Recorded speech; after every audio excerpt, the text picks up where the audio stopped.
Vamos a hablar ahora de traumatismo encefalocraniano y deterioro del sensorio. Frente a un traumatismo encefalocranial hay que hacer la escala de Glasgow para evaluar al paciente. Esta tiene en cuenta los ojos, el habla y los movimientos. Se le dan determinadas órdenes. Ustedes saben que una escala de Glasgow normal en una persona consciente es de 15 en 15. Esa es la puntuación máxima que puede tener. La mínima es 3 en 15. Bueno, si el paciente presenta 14 en 15, vamos a tenerlo en observación. Si presentara una puntuación de 9 en 15 o menor a 9, ya hay que internar al paciente en unidad de terapia intensiva e intubarlo. Y también, por supuesto, pedir una tomografía de cerebro. ¿Qué vamos a ver en la tomografía? ¿Vemos sangre? Si vemos sangre, puede ser una hemorragia subaracnoidea, un hematoma subdural, un hematoma epidural, en este caso son quirúrgicos, de resolución quirúrgica los tres. Puede haber hemorragia intraparenquimatosa, aquí vamos a aplicar los criterios de Marshall para ver si es quirúrgico o no. Recuerden que en la tomografía la sangre en agudo se ve blanca, por lo tanto en agudo no vamos a aplicar contraste. Bien, no vemos sangre. ¿Qué vemos? ¿Vemos edema?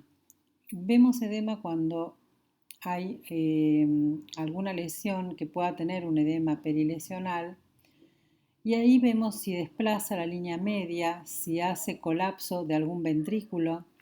Esto nos va a indicar que hay un aumento de la presión intracraneal con un riesgo de enclavamiento del paciente.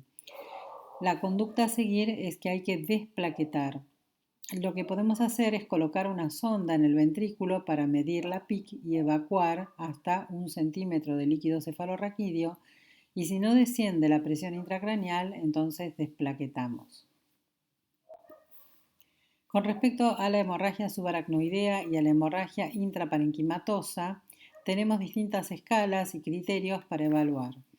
La hemorragia subaracnoidea usa la escala de Fisher, que es una escala que la vamos a tomar con la tomografía axial computada y predice el riesgo de vasospasmo posterior a una hemorragia subaracnoidea, donde el puntaje de 1 es un riesgo bajo y el puntaje de 4 es un riesgo alto.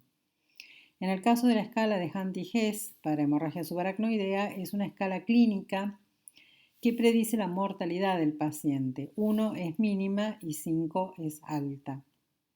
Para la hemorragia intraparenquimatosa vamos a aplicar los criterios de Marshall para saber si es viable hacer una cirugía o no para evacuar esta hemorragia.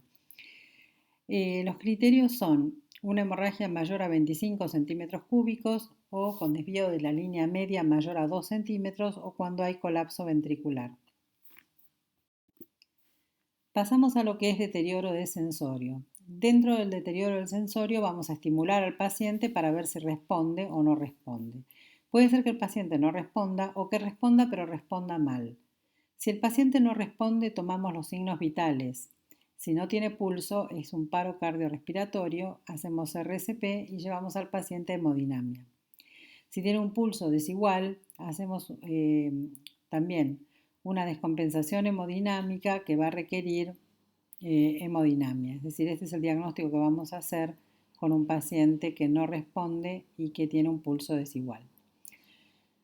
Cuando el paciente responde pero responde mal, el problema es neurológico, no es un problema cardiorrespiratorio, no es un problema hemodinámico, es un problema neurológico. Y dentro de lo neurológico puede ser funcional o puede ser orgánico.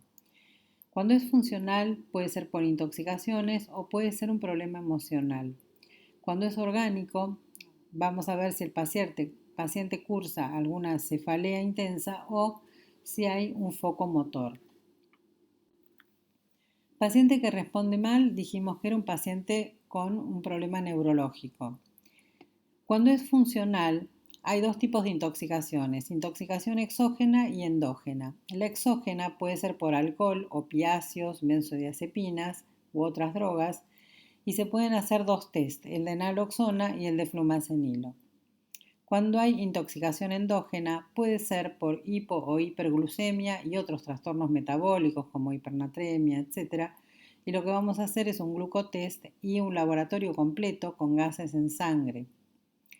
También, si descartamos todas estas pruebas porque dan negativas, vamos a tener entonces un trastorno funcional emocional.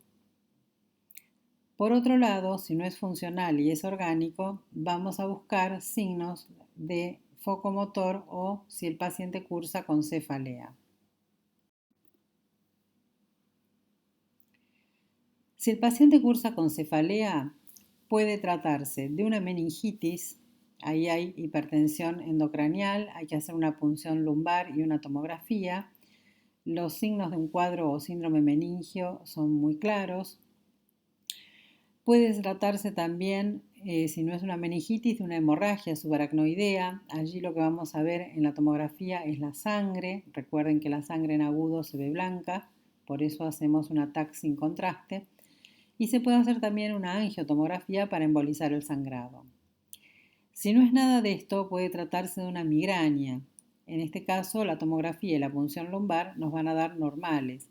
Las migrañas de todos modos son bastante características en cuanto a su semiología, porque los pacientes suelen ser ya de por sí migrañosos y cursar con migrañas a repetición o recurrentes, donde las características más importantes, más allá de la cefalea intensa, que es muy importante, son la fotofobia y la fonofobia, es decir, son pacientes que no toleran la luz ni los ruidos. Con respecto al foco motor, vamos a aplicar algo que se llama escala de Nice, que es bastante similar o que está emparentado con la escala de Glasgow, donde mayor o igual a 5, ese puntaje nos dice que hay un foco motor. Bien, dijimos que en el trastorno orgánico buscábamos cefalea o foco motor. Vamos a hablar ahora del tema del foco motor. En la escala de Nice, que realmente se hace para ver si hay un ACV isquémico sobre todo, vamos a ver si es mayor o igual a 5, hay un foco motor, hacemos una tomografía sin contraste y vemos sangre. Si hay sangre, dijimos, puede ser un hematoma epidural, que es un hematoma arterial que tiene forma de lente biconvexa, o puede ser un hematoma subdural, que es un hematoma venoso que tiene forma de semiluna. También puede ser una hemorragia intraparenquimatosa o una hemorragia subaracnoidea que requieran cirugía. Si hay edema, vamos a desplaquetar, esto ya lo vimos, y si la tomografía es normal, lo más factible es que sea un accidente cerebrovascular isquémico. En estos casos hay que hacer un tratamiento endovascular o bien dar un recombinante tisular de plasminógeno endovenoso y repetir la tomografía a las 48 horas. De todos modos, el paciente que presenta un ACV isquémico va a tener determinadas características. Esto es lo que evalúa un poco la escala de Nice. En la escala de Nice, que es un stroke scale, que es para ACV, hace una exploración del nivel de conciencia donde se valora la respuesta espontánea a la voz o al dolor. Se valora también la orientación, si el paciente está orientado en tiempo y espacio, si sabe en qué año o en qué mes vive, si sabe o conoce su edad. Y las órdenes simples como abrir los ojos o apretar o cerrar la mano. Bien, ahí luego continúa, ¿verdad? Toda la complejidad de la escala de Nice, pero como ustedes ven es una escala muy completa, es una escala clínica, muy similar a la escala de Glasgow y nos sirve para evaluar si un paciente está cursando una ACV o no.